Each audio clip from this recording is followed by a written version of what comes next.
যে আপনি প্রায় আমাদের শত শত ছাত্র জনতাকে নির্বিচারে হত্যা করেছেন।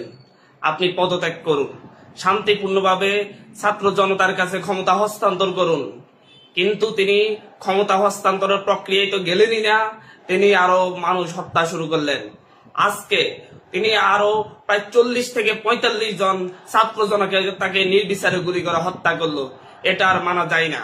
আমরা বলেছিলাম আপনাকে দেশের ছাত্র জনতা চাই না, আপনি ক্ষমতা থেকে সরে যান, গণভবন ছেড়ে দিন। গণভবন মানুষের সম্পত্তি, আপনার বাবার সম্পত্তি নয়। কিন্তু উনি সেটাকে বাপ দাদার সম্পত্তি মনে করে সেই গণভবনে থাকার জন্য এদেশের নিরীহ জনতাকে হত্যা করায় মত্ত হয়ে উঠেছেন। তিনি পাগলের মতো মানুষ হত্যা করছেন। এটা আর হতে দেয়া যায় না। উনি আর 1 ঘন্টা ক্ষমতায় থাকলে আরো মানুষ মরবে। আমরা চাই না আর উনি 1 মিনিটও ক্ষমতায় থাকুন। আপনি অবিলম্বে ক্ষমতা ছাড়ুন। আমরা বাংলাদেশের ছাত্র জনতাকে, বাংলাদেশের সকল মানুষকে, প্রতিটি ঘর থেকে প্রত্যেকটা মানুষকে আহ্বান করছি, ঢাকার উদ্দেশ্যে এক্ষুনি রওনা করুন। ঢাকার উদ্দেশ্যে রওনা করুন। আমরা গণভবন দখল করে নিব যদি উনি গণভবন না ছাড়েন।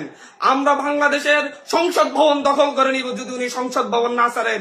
এই খুনি ফ্যাসিস্টকে আর ক্ষমতায় থাকতে দেওয়া যায় না। উনি যতদিন ক্ষমতায় থাকবেন ততদিন লাশ পড়বে। নিয়মিতই লাশ ফেলতেছেন, নিয়মিতই আমাদের ছাত্র জনতাদেরকে হত্যা করতেছেন। তিনি ছাত্রলীগ, যুবলীগের ক্যাডারদের হাতে অস্ত্র তুলে দিয়েছেন। তারা নির্বিচারে গুলি করতেছে, পুলিশ বাহিনী গুলি করতেছে। আমরা পুলিশ বাহিনী, আইন শৃঙ্খলা বাহিনীকে বলতেছি, আপনাদেরকে আমরা সাধারণ ক্ষমা ঘোষণা করব। আপনারা এখন নির্বিকার হন, আপনারা আর লাশ ফেলবেন না। এখন যদি আপনারা গুলি করা বন্ধ করেন, আপনাদের কারো কোনো ক্ষতি হবে না, কারো চাকরি যাবে না। আপনাদেরকে আমরা ঘোষণা করছি, আশ্বস্ত করছি।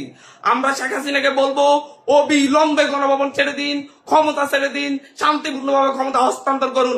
না হয় আগামীকালকে এদেশের ছাত্র জনতা গণভবন থেকে আপনাকে টেনে হিসড়ে বের করবে।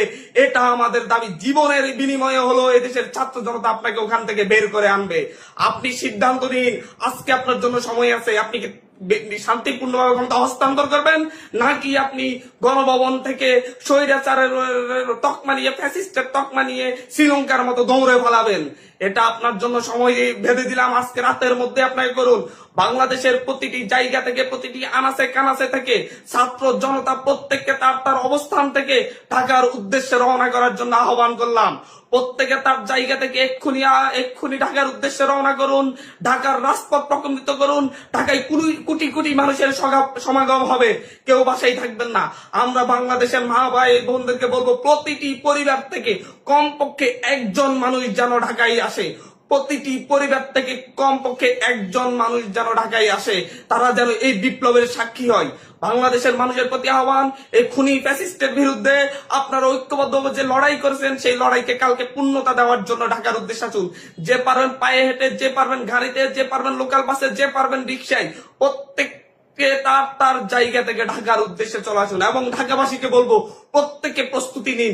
আপনারা ঢাকার বাইরে থেকে যত মানুষ আসবে তাদের প্রত্যেককে আশ্রয় দিবেন। আপনাদের কাছে অনুরোধ রইল, এবং প্রত্যেকে নিজ নিজ ভাষা থেকে কালকে বের হওয়ার প্রস্তুতি নিন। প্রত্যেকে একসাথে আমরা গণভবন, সংসদ ভবন ওইকে মার্চ করব। আমরা গণভবন, সংসদ ভবন দখল করে এই স্বৈরাচার, ফ্যাসিস্ট, খুনি সরকারকে ক্ষমতাচ্যুত করবই করব। এটাই আমাদের